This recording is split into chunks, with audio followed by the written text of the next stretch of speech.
Sounds good. Mm-hmm. Hey, did you pick what you're gonna talk about yet? Has everyone picked? Picked what?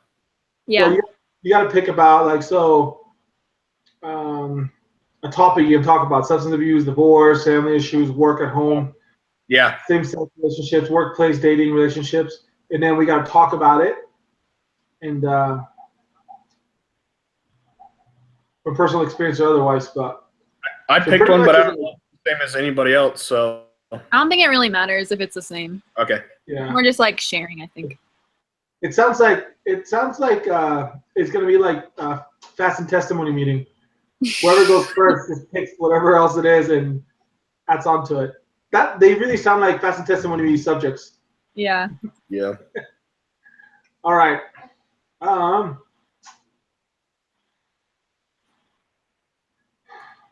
right. So I'm gonna choose same-sex relationships. What are you guys picking? Do you work Well, never experienced that, so I can't really give too much feedback on it. Yeah. Braxton. He's just saying that because his girlfriend's there. Yeah. All right, plug your ears, Jess. Hey, I didn't have to justify or say anything because definitely never done it, but you did. All right. I don't know exactly what they're wanting us to say about these, like in the work field, exactly the workforce. Yeah, I think that's what it is. Which is so. Let me just give a spin at it. What I think. Experiences with those topics. Yeah. I think to think about the following. So I don't know. Share the following: same-sex marriage or relationships.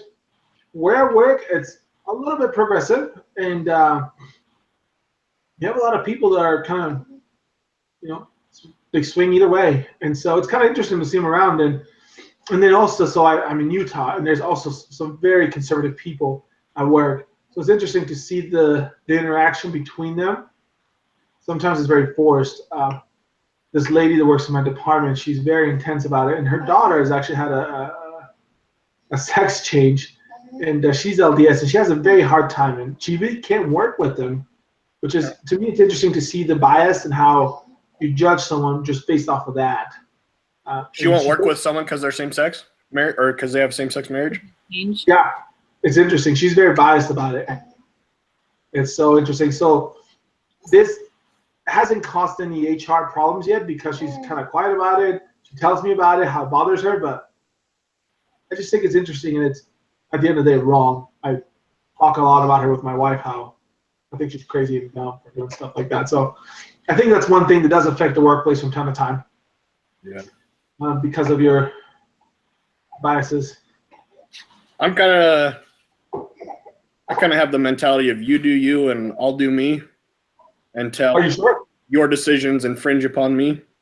Mm-hmm. So as long as they mind their business, that's fine. But if they, I don't know, if someone that was a homosexual started hitting on me, that doesn't settle too well with me. You know what I mean? So as long as they keep to themselves, that's do your thing, dude. Make your money, do your job. You know what I mean? Yeah. All right. So someone else want to share their experience with one of those? I'll go. When I was growing up, my mom and my dad were always working, and in order to have some type of balance at home that my parents had to find, my grandparents had to move in with us because she didn't want us to be left alone, which is fine with me because, like, I liked it. Like, it felt like a party every day. Like, my grandparents and my uncle was over. But my mom felt so bad because she felt like she failed as a mother. I talked to her about it kind of recently, and she said, not like she failed, but she felt so guilty for not being around us as much as she could have, especially being a mother. But I didn't think she was doing a bad job because we were always, like, played with and loved and everything. So I can't really, like, now when I think about it, it is a hard decision for any parent to be working while their children are young, but I don't know. It's like that's such a hard balance to try and manage. It seems hard. It's hard for me to make a decision because I want to be working. I want to work, you know what I mean? So I don't know if you guys ever experienced that.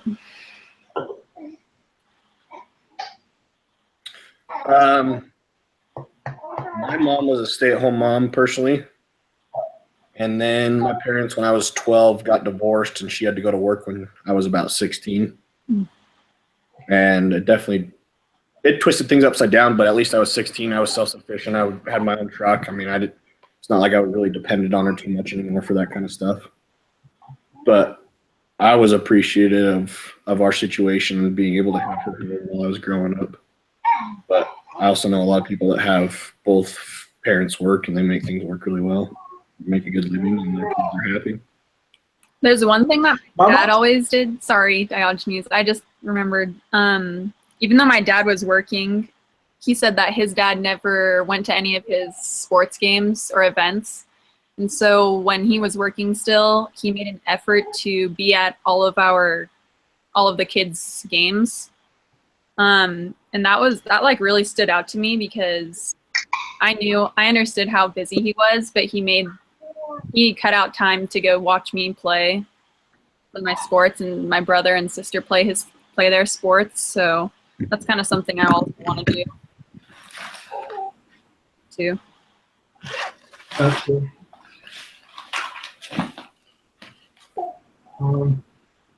I think it's cool that you have your grandparents there, though. I think it's pretty neat. Cool. My mom didn't work at times, so I didn't really notice it. She was home, I think, when I needed it. Yeah. My dad did something really cool for us, too. He was so busy, he didn't like to go to church meetings. That way he wouldn't miss us. Wait, what? My dad didn't go to his church meetings so that he can spend more time with us. Oh. Moderation in all things, that even applies to church. So yeah, and I guess on the second part is how did Braxton, you got to go, and then we got to relate how that could affect work. Okay. I don't know. I can't really think of any specific experience I've had with any of these. I mean, I've worked with the same-sex guy. I don't know. The experience that kind of stands out to me has a little bit more to do with personal life. So, like I said, my parents got divorced when I was 12, and my current brother-in-law, when him and my sister were dating, he found out my parents were divorced, and he comes from parents that were never divorced, obviously, and he always told himself that he would never marry a girl that comes from a divorced family because he thinks that in her mind, she leaves that as a cop-out constantly.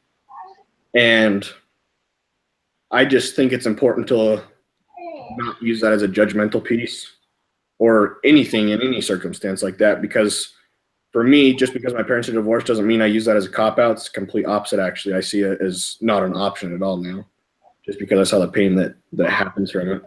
So I think it's just important, especially in the workforce, not to judge anybody if they're gay or if they are divorced or if they shower every other day instead of every day. I don't know. Let's just get to know them for who they are instead of their circumstances. Yeah. I think it definitely impacts the workplace, different things. Yeah. Now, one that's interesting that to you, like how you address our work is, I think we've covered everything. Let's go to the next question.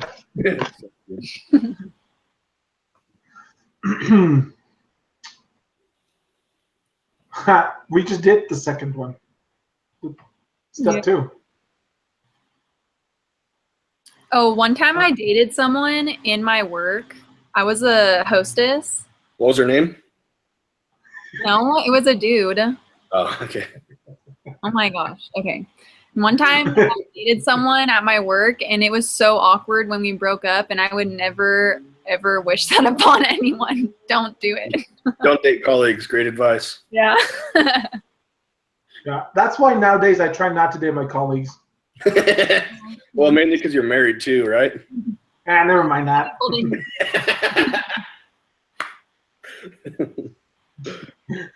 Well, my girlfriend was dating my best friend beforehand, so I don't know. Is he still your best friend? No, not really. But they broke up, and they've been broken up for quite a while, so I don't know. Life goes on. Before I even met my husband, some guy texted me to go to a church activity, and I went, and I saw my husband. I saw Kurt, and I never talked to that other guy, and I guess they were friends, and I was like, oh my gosh, I must have this guy. I must have Kurt, you know? And so I never talked to that other guy, and the other guy hates us. That's hilarious. Oh gosh. Just how it goes. So we did step 2 or question 2? Step 2, and I guess we already went to part of it. We kind of agree on it. We agree about what I said, what you said, what she said. And have we ever had similar issues? I don't know. Have you ever dated anyone of the same sex, Braxton? No, So sir. you can admit to? I will say so. Wait. There might have been some that looked shady, but they were not, right? No, I actually found out later it was a girl, so I was safe.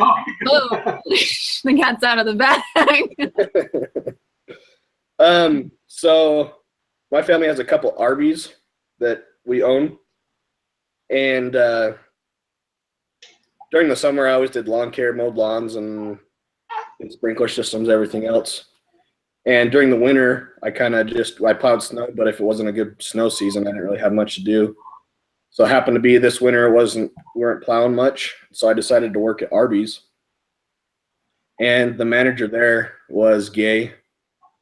And I would say when I was younger, I was a bigger homophobe than I am now, but now I'm just like, I'll be civil with them, you know, they do their own thing.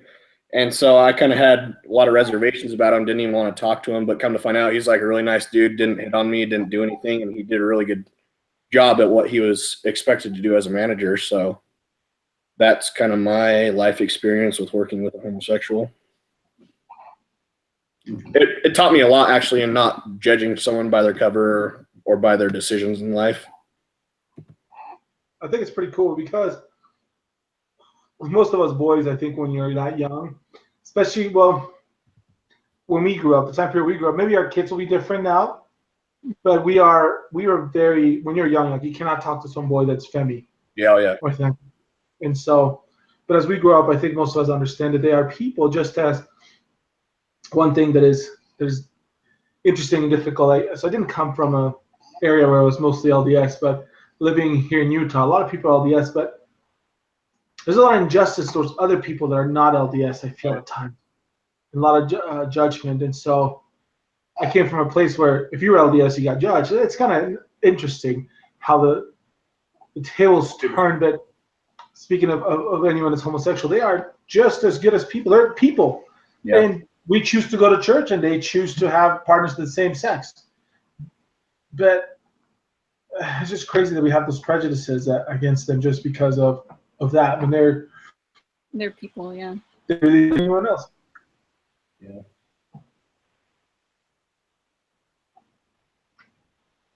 Yeah, I agree. Well, especially being in southeastern Idaho, we're all ultra conservatives here, so it doesn't. I mean, that's what we grow up around. So even though maybe we're naturally conservative, when you're around more people that are conservative, you become ultra conservative, and yeah, you really do. You get around people like that, and you're just, don't touch me, don't look at me, don't associate with me, don't do anything. But you need to move to a big city. Yeah. There are so many gays in California. My cousin's gay. We're all gay. Just kidding. Whatever. Everyone do whatever they need to do. Yeah. Have you seen that? This is totally off topic, but have you seen that video of the little kids? And there's a teacher with the whiteboard or whatever, and he's like, "Someone share with me a word that ends with IAN." The girl raised her hand. She goes, "Lesbian." Oh my gosh. And she goes on just like saying, she's like 6, saying all these very inappropriate terms for a class like that. It was kind of funny. Yeah, the next generation is going to be so different. It's going to be crazy. Yeah, they definitely will. All right, let's go to step 3, guys. I like you guys, but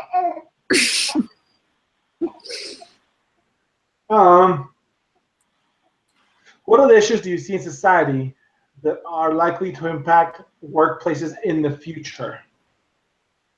Places where they grow up. If a California person, like a SoCal person, comes to southeastern Idaho and tries to get a job here, they don't fit in. Or if I go to South California, I don't fit in.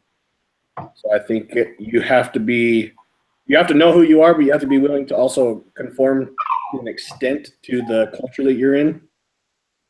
Mm-hmm. I don't know. You might look good in some skinny jeans and some moccasins. Yeah. My jeans pretty much are skinny jeans right now with how fat I'm. What are you even supposed to mean?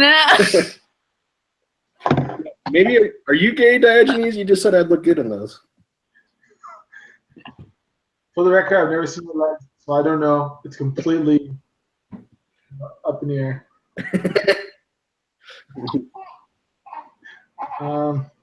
Hey, you know one thing that's maybe not a huge issue, but I think it's starting to impact more places? Telecommuting. Like there was a thing about talking about for some people, like, can I do work from home or from somewhere else? I think more and more people are asking for the ability to, well, I don't want to take a whole week off, but can I take 3 days off and do some work while I'm traveling? Like, I think it's kind of cool. That actually was on one of the reading assignments. Yeah.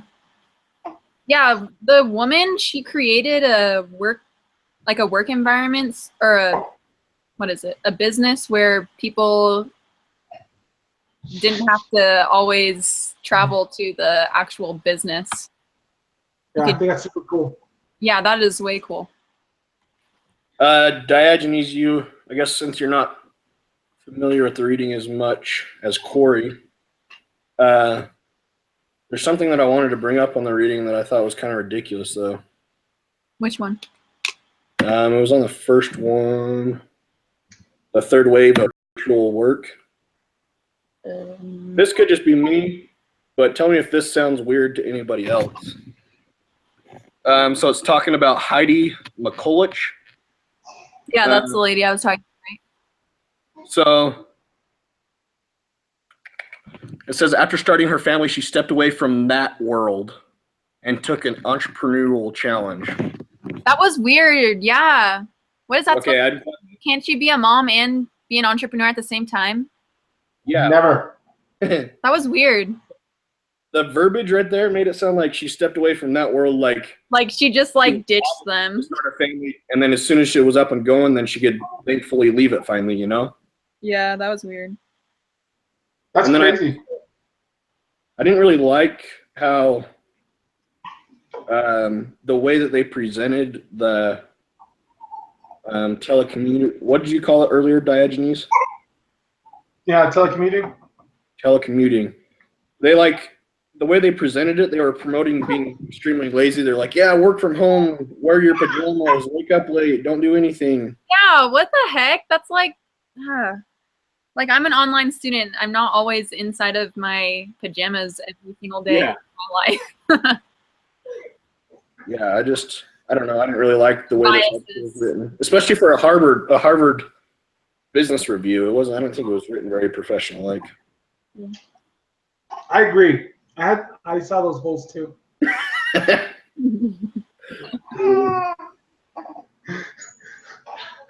Yeah, because I think it's important too. If you're gonna telecommute, get ready, get dressed, pajamas sometimes, but not always. Yeah, it's like a real job. If you're just extremely casual about it the whole time, then you're gonna be casual in your work too. Be professional about it. Yeah. Yeah.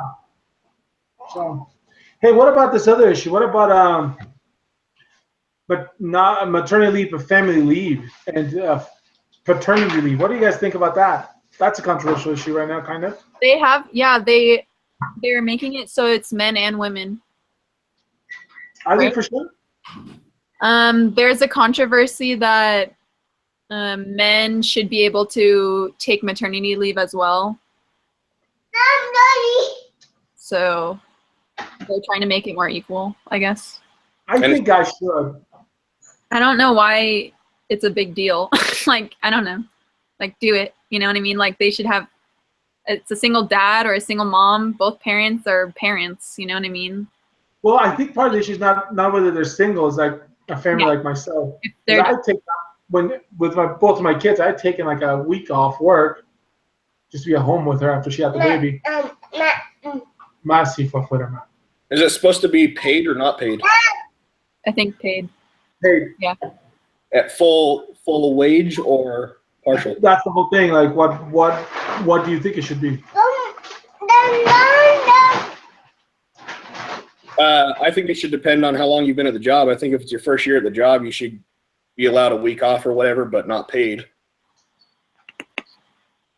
And I only say that because, like I said, I had that business for several years, and I understand work from a business perspective when it comes to the owner as well as the employee, because I've been both sides before. So I think you need to be allowed to take maternity or paternity leave, but if it's your first year, I don't think it should be paid. I think you should be able to work up to that. If you're a valued employee by me, you've been working for me for 5 years, by all means, take 2 weeks off. I'll pay you for it. You know what I mean? Yeah, maybe a few weeks is too much, but I think definitely a week, like 5 days. Yeah. Well, especially in your situation, let's say, okay, you got two Even kids. if your wife has a baby, you have to go home and take care of her too. Like, you can't just leave her with, it doesn't make sense. Like, you know what I mean? What if her mom's not around? I think a lot of times the mom's trying to try to help. What if her mom's not around or something? But even if the mom's around, I think it's the primary responsibility of the husband. Yeah. I would agree. What if it's a gay couple? Of the partner, not the mom. Yeah. You like how they pull that in? Ooh. I don't know how they would have had a brand new born baby anyways, so. Adoption, Braxton. Adoption. I can still have a newborn. Yeah, so I think they should allow them, especially for the mom. So we were actually working in Rexburg when my wife was pregnant with our first baby, and they did not want to give it to us. We actually worked at Crestwood Apartments, and yeah, she was like, the owners were like, well, I had the baby and we were back at work the same day. No. What did she say, honey?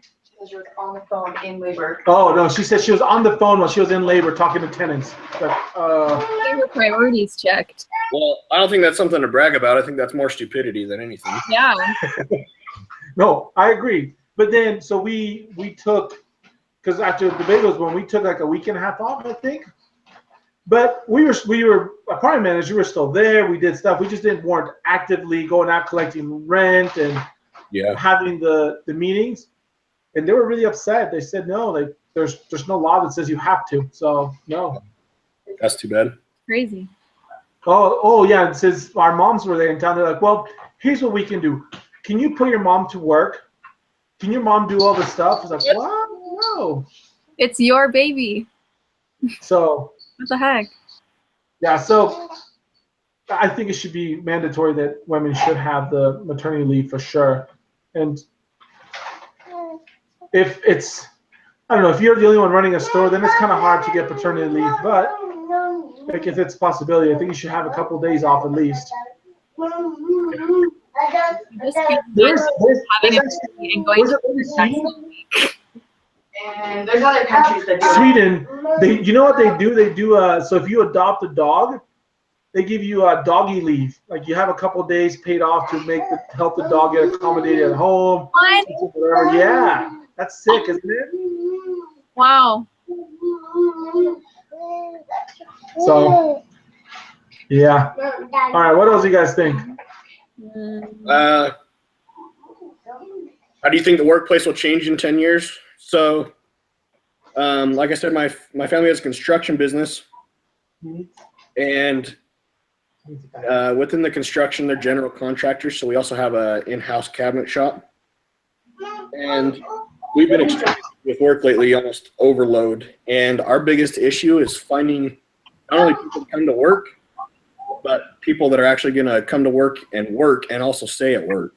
And I just think today's generation is just super lazy and not willing to do manual labor. So I think in another 10 years, Going to be the fixer generation. That's what it's supposed to be, or something like that. A fixer generation? The ones that fix our problems because we're so we're so lazy, or we pawn it off on other people. That's a good point. I never thought of that. On a lot of other people. So I think it's something like the fixer or the regeneration, or I can't remember what it's called. I've never heard of that, but that's a very good point, because us millennials have done nothing but screw the world up. I feel like there's been, obviously there's a couple of kids out there, but what do you say? Like we just complain. Yeah. Not to call you out or anything. I'm such a complainer. Oh my gosh. But I get it done, so. I think one way, going with what you said, Braxton, I think one way that it could change. So we're talking about issues and topics that are kind of, hot buttons. Yeah. But we're talking, what I think in 10 years, labor, like your parents' labor, what you guys do in farm labor, we talk about the visas of immigrants and different stuff. We had the labor from other places to come and help, because we have a lot of Americans who don't want to do it. And you experienced that with your parents, because we either grew up here, we're used to, I'm going to take my break, I'm going to, I have all this that I can do, and be lazy and fire me, and I'm going to get unemployment. So yeah. I think maybe that's one way that it'll change in the next 10 years, having more migrant labor, or whatever the proper name is. Yeah, you think we got to hit rock bottom sometime. It's all about like the pride cycle in the scriptures. Mm-hmm. You got to be at the bottom of that pride cycle. Yeah. So, Mama está arriba. Yeah, so I think it'll change a lot in 10 years. Dad, you got 2 kids? Yeah. Mama está arriba. Is your wife Hispanic? Nope. Does she speak Spanish? Yeah. Did she learn it from being married to you, or did she know it before? No, she learned it being married to me. Oh, wow. That's cool. Yeah. So we're teaching our kids Spanish. We speak Spanish at home. That's cool. So that way they can speak both languages. So I speak English at home. I can barely speak that, so I'm very impressed with your kids. Yeah. Hey, so should we wrap this up? I'll take it off live and then we can talk about next week's. Yeah. All right.